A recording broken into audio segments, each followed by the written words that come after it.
நெல்லை அருகே டிரைவர் கொலையில் திடுக்கிடும் பின்னணி. சிறையில் இருந்து வெளியே வந்த குண்டாஸ் குற்றவாளி மீண்டும் கைது.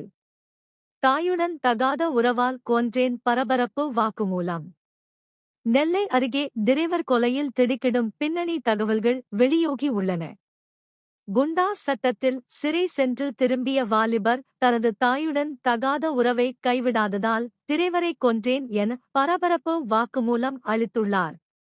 நெல்லை மாவட்டம் மானூர் அருகே உள்ள கம்மாளங்குளம் மேல காலனி தெருவை சேர்ந்த பிச்சையா என்பவரின் மகனும் டிரைவருமான பெருமாள் 50 தனது மனைவியுடன் ஏற்பட்ட கருத்து வேறுபாடு காரணமாக கடந்த 5 ஆண்டுகளாக அவரை பிரிந்தார். இதனால் அவர் தனியாக வசித்து வந்த நிலையில் சேதுராயன்புதூரை சேர்ந்த திருமணமான ஒரு பெண்ணுடன் கடந்த 10 ஆண்டுகளாக கள்ள தொடர்பில் இருந்து வந்ததாக கூறப்படுகிறது. குண்டாஸ் சட்டத்தின் கீழ் கைதாகி சில மாதங்களுக்கு முன்புதான் சிறையிலிருந்து வெளியே வந்த அந்த பெண்ணின் மகனான சுதர்சன் 24 தனது தாய்க்கும் பெருமாளுக்கும் இடையிலான இந்த தகாத உறவை அறிந்து அவரை பலமுறை நேரில் சந்தித்து கண்டித்த போதிலும் பெருமாள் அதை பொருட்படுத்தவில்லை என கூறப்படுகிறது. இதனால் ஆத்திரமடைந்த சுதர்சன் நேற்று மதியம் பெருமாளின் வீட்டுக்கு அரிவாளுடன் சென்று அவருடன் கடும் வாக்குவாதத்தில் ஈடுபட்டதோடு பெருமாளின் தலை, கண், கழுத்து உள்ளிட்ட இடங்களில் சரமாரியாக வெட்டியதில் இரத்த வெள்ளத்தில் சரிந்த அவர் சம்பவ இடத்திலேயே பரிதாபமாக பலியானார். கொலையை அரங்கேற்றிய பின்னர் பெருமாளின் தம்பி மனைவிக்கு செல்போனில் தொடர்பு கொண்ட சுதர்சன் பெருமாளை கொன்றுவிட்டதாக கூறி இணைப்பை துண்டித்துள்ளார்.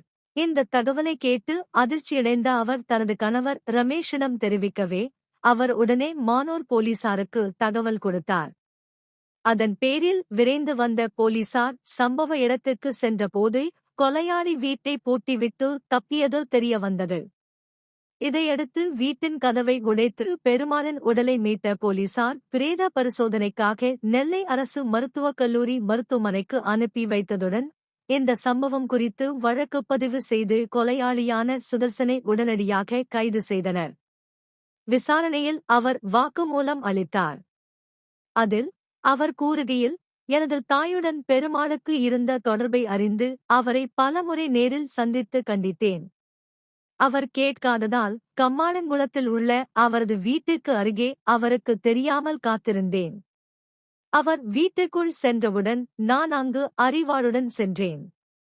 அப்போது வாக்குவாதம் முற்றியதில் ஆத்திரத்தில் அவரை வெட்டிக் கொன்றுவிட்டேன்.